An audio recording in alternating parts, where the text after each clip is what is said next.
سی pack کا head ہے جہاں سے شروع ہوا ہے. آپ کراکرم ہائی وے پہ جائیں, مطلب ایک تو ٹریڈ کا بھی تھا نا, گڈس وغیرہ ہوں گے, وہ 2 لین کا چھوٹا سا روڈ ہے اور اتنے اس میں کروز ہیں, وہاں تو کوئی بڑا کنٹینر گزر بھی نہیں سکتا ہے. ابھی ہمارے کل ایک ڈاکٹر پروفیسر مونس احمد نے ایک آرٹیکل لکھا ہے, وہ ابھی ہو کے آئے, وہ کہہ رہے ہیں کہ دس از ناٹ اے اسٹریٹجک اور اکنامک روڈ, پتہ نہیں یہ کس نے بنایا, کیسے بنایا. انویسٹمنٹ تو ہو گئے, ہم نے مہنگی انرجی کے سارے لگا دیے, لون بھی ہم پہ آیا, ڈیٹ ٹریپ بھی ہم ہو گئے. تو ہمیں تو وہ جو اپرچونٹی تھی, مطلب there was a visible understanding of things کہ بھائی یہ روڈ بنے گا, بڑا ہوگا, ٹریڈ ہوگا, ٹرکس آئیں گے, لوگوں کے اکانومی چلے گی.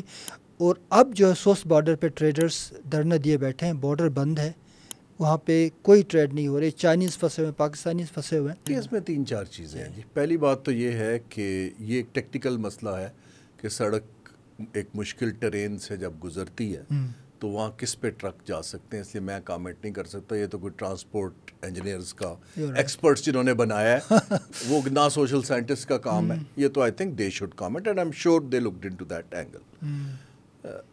جو دوسرا پہلو ہے کہ لوگ, جو میں نے عرض کیا کہ لوکل لوگ کہتے ہیں کہ ہمیں کیا مل رہا ہے. ناؤ ہر جو ہمارا even with in Pakistan region ہے وہ سب کچھ نہیں کر سکتا. ہمیں اس علاقے کے, جیسے گلگت بلتستان کی آپ نے بات کی, جہاں سے یہ گزرتا ہے مین اینڈ کنیکٹ کرتا ہے ویسٹرن چائنا کو, وہاں پر آپ کو ضرورت ہے ٹورزم کی, وہاں پر آپ کو ضرورت تھی یہ جو ان کی فروٹس ایکسپورٹ ہوتے ہیں اس کی پروسیسنگ کی, ویئر ہاؤسنگ کی, کولڈ سٹوریجز کی, وہاں پر آپ کو ٹرانسپورٹ کی ضرورت تھی.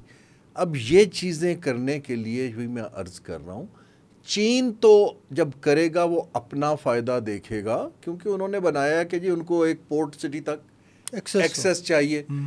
ہم نے اپنے فائدے کے لیے کیا کیا ہے دیکھیے نا, اب انہوں نے سڑک بنا دی, اب آپ کہتے ہیں, یہ سمجھتے ہیں کہ باہر والا آئے اور آ کے ہمارا کام بھی کر کے دے. ہمیں گلگت بلتستان کے لیے ایک کنیکٹیوٹی کا پلان بنانے کی ضرورت تھی, جیسے میں نے عرض کیا, جس میں پالیسی انسینٹیوز ہوتے, لوگ آتے, وہاں ہوٹل بناتے, ٹرانسپورٹ کمپنیاں بناتے, ویئر ہاؤسنگ بناتے, اکنامک زون بنتا ایک ایگریکلچر سائڈ کا جو ایکسپورٹ کرتا.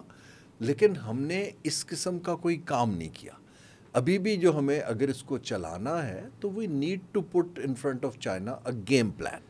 اب مثلا میں آپ کو چھوٹی سی مثال دیتا ہوں. میں نے کچھ 6-8 ماہ پہلے پھر ایک گروپ بنایا, کیونکہ میں نے سرکار میں بھی دیکھا, باہر میں بھی, اور اب I am mobilising private investors کہ آپ نے اگر سی پیک کے کوریڈورز کے دائیں بائیں انویسٹ کرنا ہے تو آپ کو کیا چاہیے.